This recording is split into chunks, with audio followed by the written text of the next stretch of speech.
All right, guys, we got a nice big box here from Heritage. This is from a while ago. I actually don't even remember what it is, so let's see what it is together. Stick around, see what we got. John's got a mission to save the day. With comics in his hands, he leads the way. All right, guys, we still have the Incredible Hulk Facsimile Foil 181 9.8 giveaway. All you gotta do is leave a comment below or any of the videos since the last giveaway, and you're entered for a chance to win this book free of charge. I will send it anywhere you live. So just leave a comment, be a subscriber, and you're entered for your chance to win. Let's get into these books. So as I mentioned, I don't remember exactly what these were. I bought these a while ago, and this box has actually just been sitting here. I haven't had a chance to get to it and record it. So this is gonna be a surprise for all of us. I'm sure once I start opening it, I'll remember what it is. So it looks like we got one package of books, two packages of books, three packages of books. Just like this is just like Count Dracula. Four. We have four packages of books. Four. We'll get into these. I don't know where to start. I guess we'll just start with the first one. So we'll set these aside. I'm just going to go through them. Like I said, I don't know what they are. Hopefully I know if they're keys or if there's something important about them, I'll remember. I do have a pretty good idea of most of the stuff I buy, what it is. With Heritage, a lot of times though, it's like, it'll say like a lot of, 100 books, all Amazing Spider-Man, but it won't break down each issue with stuff like that, like I'm pretty familiar. Okay, so it looks like we got some Fantastic Four. I'm just going to go through these one by one, and we'll talk about what they are. So the first one up, 133, no real prominence, I don't believe there. Then 135, again, nothing crazy about 135. These are all pretty good shape. They obviously need new bags and boards. You can see when it's got those wrinkles, that's definitely due for a new bag. But these, they're all fine 6.0s, maybe 7s on some of these. Some of them are a little higher, I think. I do remember what this is. It's actually going to get lower. So that was 137, 138, 139, and then we'll go backwards a little bit to 140, 141, 142. Looks like that's got some grease pencil on the front. 70, 143. Nice Doom cover. Another nice Doom cover. This is 144, 145, 146. These are just run fillers for me. I try and fill in all my runs. I got a good deal on these. I do remember now. I think this goes all the way down to like issue 59 or something like that. So 148, 149, 151. It's got an old price sticker on it. It says $1.75, so that you'd always get more than $1.75 for that. It's 168, 172. I believe there is some keys in here too. 173 with the big quarter sticker on it. 174. Hopefully we'll get all the non-keys out of the way first. 175, 176. Ooh, this was a big one. This was a $2 one. 177. We're coming up on a couple key numbers if we have them. So 178, 179. Ooh, this one was 90 cents. 180. I like 90 cents. That's a good price. All from 75. Will you take 75 cents for it? So 181, 182, 183. One more issue after this one would be a key if it's here. Yeah, 184. And then 185. So this is the first Nicholas Scratch. If you've seen the Agatha all along, Nicholas Scratch is her son in the comic books. They kind of play on that. He's a main character in the story. It's also the first, the group of witches. I can't remember what they're called, but the lady witches, they're all like a group. That's the first appearance of them. So 186. 187, 188, 190, and 191. So I think these were the high end. I think a lot of the rest of them are actually lower numbered books. So we'll get into some of the good stuff now. Not that that was bad stuff. I got this lot. I do remember, I don't ever buy, like, the thing that's nice with Heritage is they'll say, this is the overstreet value of this lot. I never pay more than half of what the overstreet value of a lot is, unless I think they way undergraded it. So if I see a book that they say is like a 4.0 VG, and I can tell that it's like a 6.5 or a 7, I might pay over half of overstreet for that. But when it's a lot of books like this, like if it says this book's valued at $700, I wouldn't go more than $350 on it. And usually, like I said, with Heritage, they overgrade their stuff or undergrade their stuff a lot. So a lot of times when they say it's a 4, it's a 5 or a 6. Yeah, so here's some good stuff here. So we'll just get right into it. This is issue 57. This is an iconic Jack Kirby cover with Doom. It's always a great cover. This is a pretty good dollar book too. This book here alone and the next book we're going to see probably covered the cost of this lot. So that's 57. Again, just an iconic Jack Kirby cover. And then 67. This is the first cameo of him or Adam Warlock. This is probably, it's got a little tear right there. I'd say this is probably 6.0-ish. But a pretty good key, pretty major key. Next up, 129, no promise to that. Well, there's 2 there. 129, no real promise to that. Looks like 56. This might have been the oldest cover, or the oldest issue. But you know, 12 cent Fantastic Four. You can tell it's been around. It's been in this bag for a while because you can't buy boards like that now. So 58. This one's just a cool Doctor Doom cover. You know, it's early Kirby. Well, I guess not early because he started on Fantastic Four 1. So this is his 58th issue of Fantastic Four. This one, I think, this might be a spec book. So this is issue 59, and it's titled Doomsday. I don't know if it's going to tie to the movie, the story here, but it could. And that would be, you know, I would shoot this book up in value. It's a pretty good grade book, probably 6.5-ish. Other than the Doomsday, there's nothing really major about this. Not anybody's first appearance or anything. Then number 60, again, just a cool Silver Age cover. 61, another cool Silver Age issue. 66, this one's actually cool. This is the UK variant cover. You can see there it says 10D. I think it's 10 pence is what that equates to. I don't know if they turned the P upside down, but it's 10 pence. This is issue 66. Always a cool cover. This is also the origin of him or Adam Warlock. So it kind of tells you the story. It goes right in line with the first appearance. And then 69. Number 100. This is a nice anniversary issue. So this next one's a big, it's kind of a big one. So this is issue 102. It's not big on value, but this is the last issue that Stan Lee and Jack Kirby did together on Fantastic Four. So they started with issue 1, and they did all the way up to 102 issues. It's the longest running creator, artist, author of any comic book that Marvel put out. So they did 102 consecutive issues. I think Kirby did some more art later on, but maybe it was Stan Lee that stopped doing the work on the stories after this. But yeah, 102 issues. I mean, you're talking 12, 13 years of them doing stories and art together. So pretty famous Marvel guys working together for a long time. The next one up, this is issue 103. This is the second appearance of Agatha Harkness. This is probably a 6.0. 104, no back, no board. Ugh. Just some 15 cents goodness. Looks like it might have a little bit of water damage on the corner here. Looks like the next one's the same way, 105. And then 106. 107, this is the second Annihilus. His first appearance was Fantastic Four Annual 6, so that's the second appearance of Annihilus. 108. Again, I love these old silver and bronze books.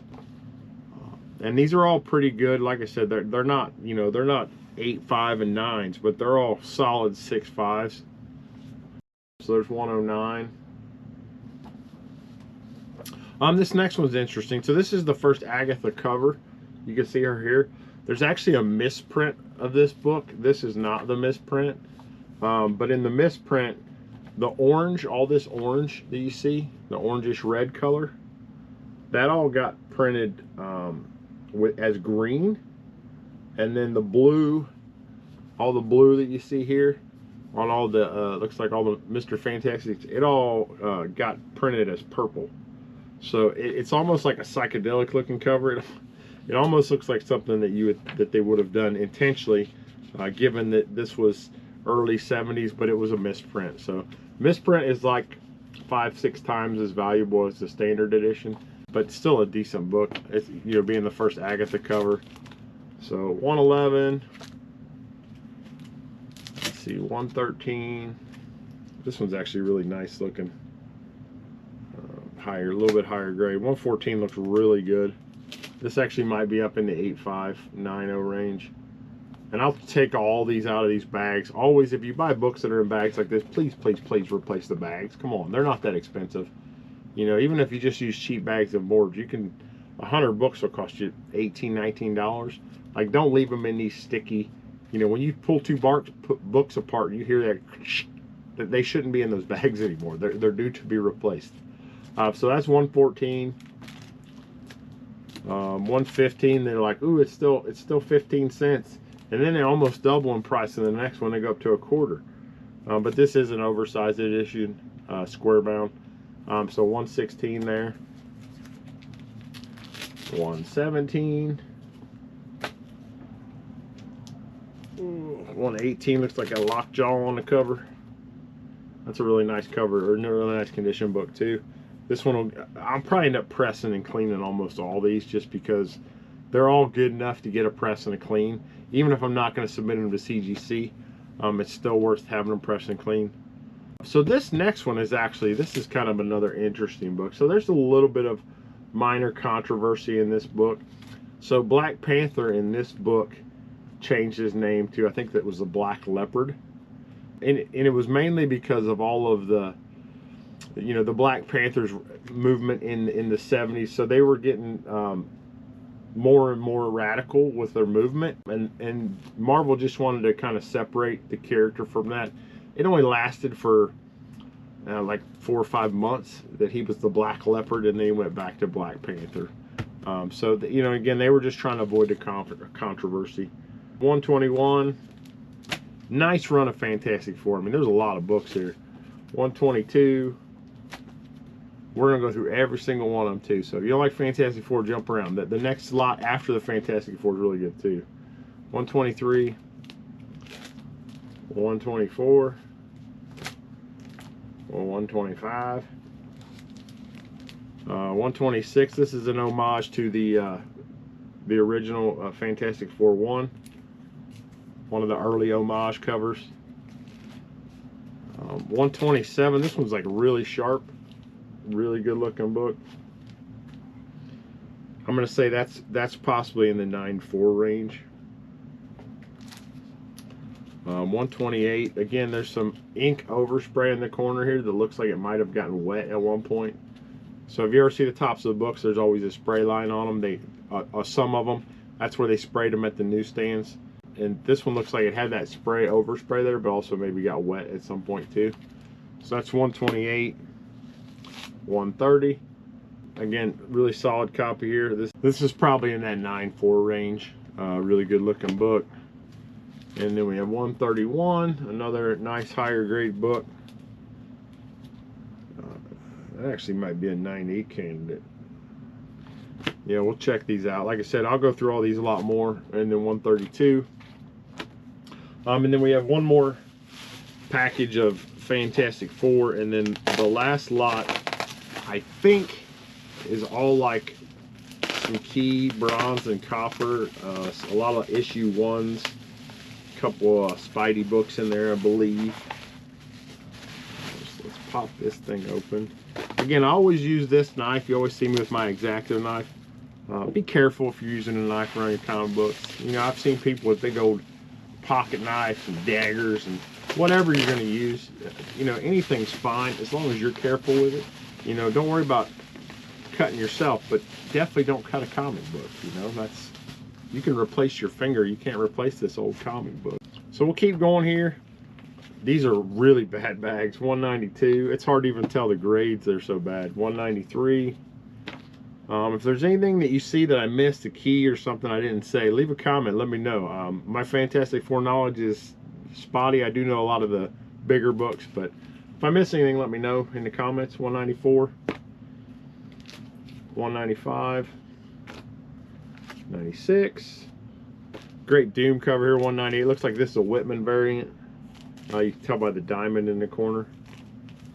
Looks like it's got soap or something on it. I don't know what it is. There's something on the corner of that. So that's a Whitman variant. 199. This one looks weird. Just the 200 looks odd on it. I don't think it's anything special, but it looks weird. Good Doom cover though. I always liked Doom. He was always one of the better bad guys. 201. 202. Another Whitman. 203. We got another key coming up if we keep going. 204. Yep, there it is. It's a little rougher than the rest. 205. So this is the first Nova Core. So minor key. This one's a little bit rougher, probably a 5.0-ish book. 206. I think there's another one coming up too that's a key. 207. 208. Yep, there it is. And then 209. The first Herbie the Robot. If you've seen the Fantastic Four previews, Herbie makes an appearance in that, and this is his first appearance in comics. And this is probably, looks like maybe an 8.0 book. Not a high grade, but not beat up either. So 210 Great Galactus cover. There we go, Terrax the Tamer. So the first Terrax the Tamer, this is one of the Heralds of Galactus after the Silver Surfer. So he goes ahead of the Galactus to get the planets ready for Galactus to devour. 212, 13, 214. You can see this is a solid run. I mean, there's a good run from issue 56 to like issue 240-ish on these. Pretty good run fillers. Some of these I'm gonna upgrade what I have as far as Fantastic Four, and any duplicates I have I'll be parting ways with. So check out my comic shop. These will be coming to them soon.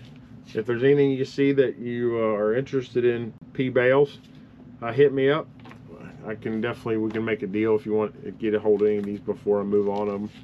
So 218, 219, the great early or late 70s, early 80s red cover. 220. I don't think there's any more keys in this number run. 221, 222, 223. Who misses Toys R Us, man? I wish Toys R Us was still around. It's a great store. 224. Really nice copy of 225. These are all 80s books, so they're not super rare, but they are, looks like they're in really high grade, especially for not being bagged or board. I'm kind of surprised how well they are. 227. 228. 229. Again, super nice covers. These are all probably 9.8 candidates for sure. 230 and 231. So that is it for the Fantastic Four books. Let's slide those out of the way.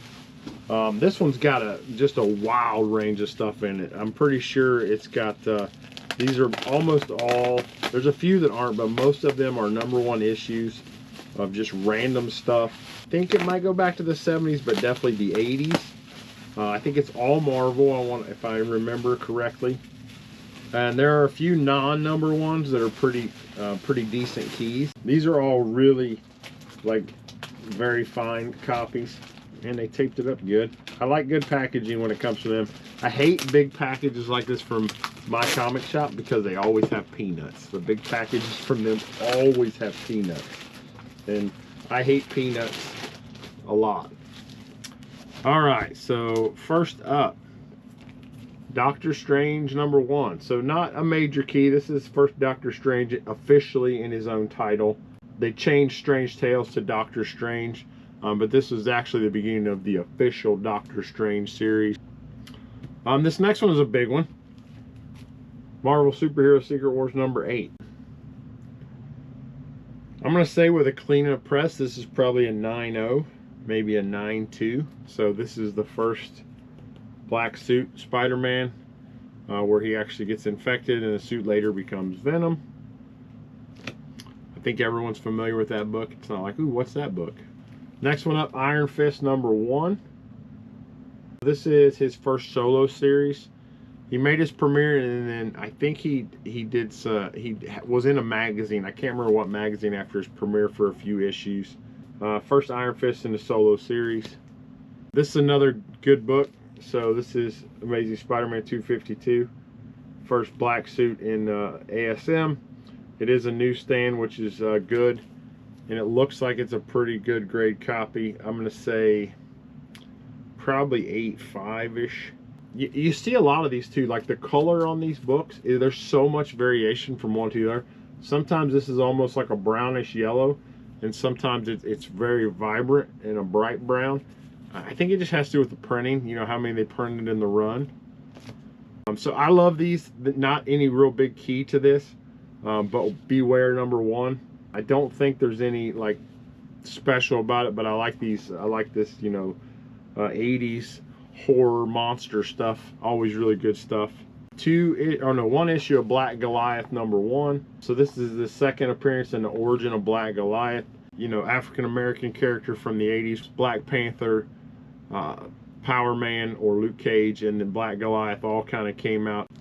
Black Panther was first, but then Luke Cage and Black Goliath came out around the same time. So speaking of that, you go straight into Black Panther. This is the first ongoing series of Black Panther. Not a high dollar book.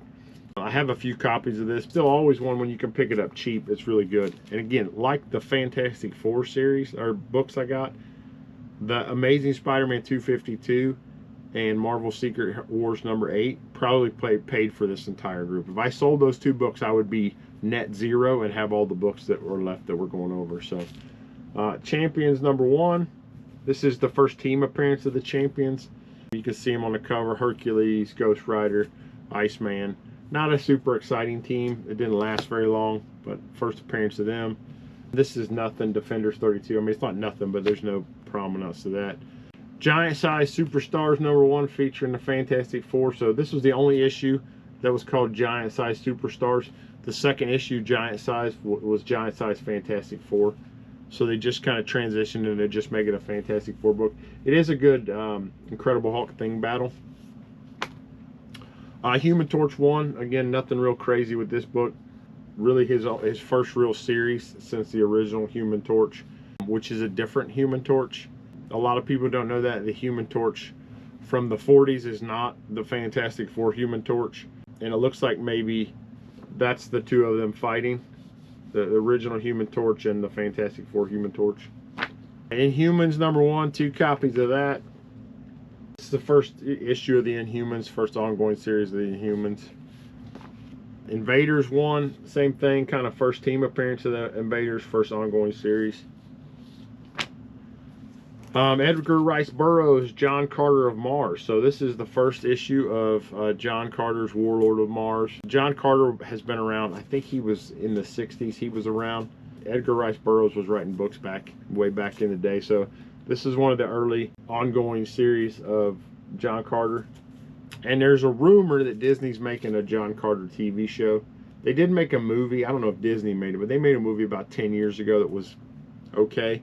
But if they make a series of this, that book's definitely going to jump up in value. And there's a few more John Carter books. I'm not going to go through them. They're nothing crazy. No real keys. Looks like there's another 5 issues there. Journey into Mystery 2. So this is the second series of Journey into Mystery. Again, nothing crazy there. First Jungle Action. Other than that, no real promise. I think issue 5, it became Black Panther. It was all the stories were Black Panther. And then after issue 5, they did some Black Panther stories.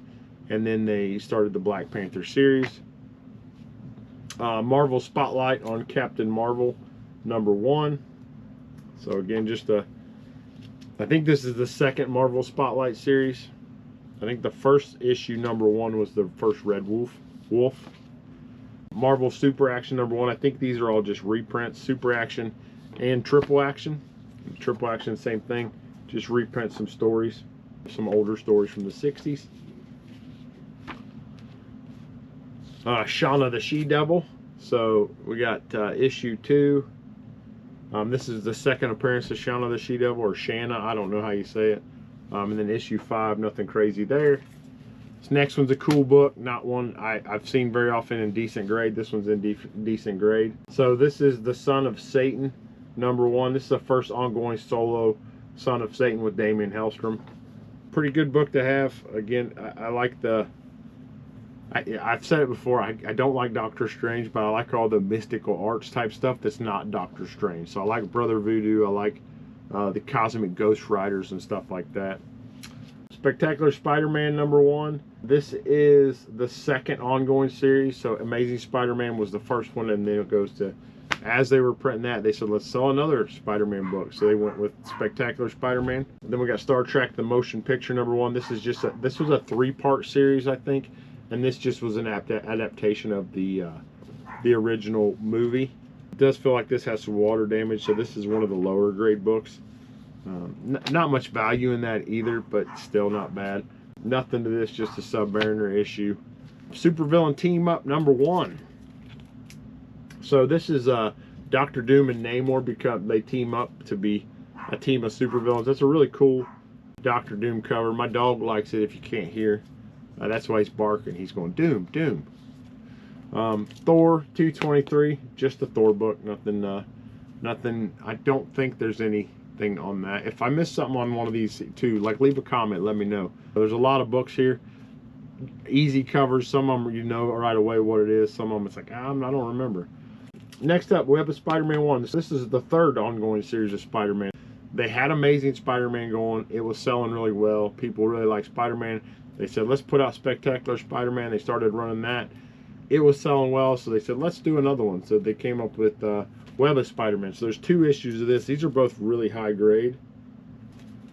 These actually might both be 9.8 candidates, so I'll check those out really good. Definitely a book that I would grade if it is a 9.8 candidate. I probably wouldn't if it was a 9.6. And then there's the Web of Spider-Man Annual #1. Worlds Unknown #2. I don't think there is anything special on that book, but again, let me know.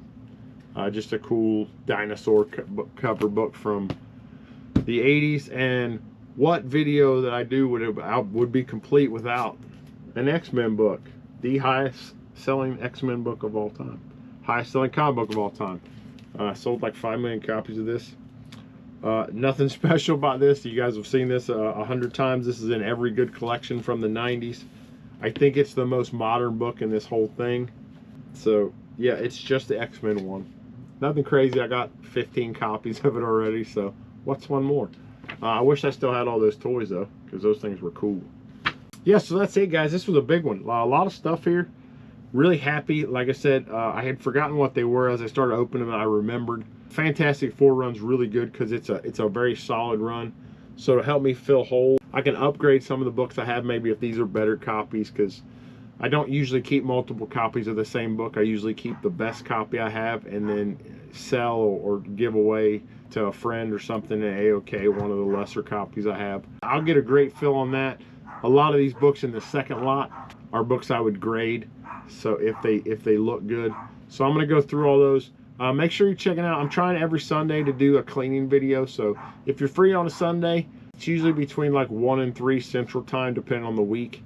Pop in, hang out, you know, we'll talk. I'm just cleaning comic books. I do that anyways. I figure I might as well live stream in case people have questions about cleaning. Thank you guys again for watching. Make sure you leave a comment, get entered for the Incredible Hulk. Check out Big Nasty Comics with Rich. He's got a great channel, really good stuff. Check out Chonko's comics. Chonko introduced me to a ton of people in the YouTube community. Great guy, has some great content, has a lot of good old horror books, and he's really into the pre-code horror stuff. But he's also into modern stuff too, and he sells stuff on eBay. So check out Chonko's Comics and Nerd Culture. And then another one I just found that I'm really liking, the guy does great content, is Nate at Hall Yeah Comics. He did a great interview recently with one of the writers of some comics that he really enjoyed. He's just a natural like interviewer. He does a great job. So you get a chance, check him out as well, Nate at Hall Yeah. I'll leave links to those channels below. Check them out. You know, give them some love. Pop in, say hi, look and see what they got. Maybe they got stuff you're into, maybe not. But check them out, and we'll see you guys next time. I really appreciate you popping in. Hope this wasn't too long. Hope you weren't too bored, and we'll see y'all. Have a good one. Thanks for tuning into my little show, where comics shine and their stories glow.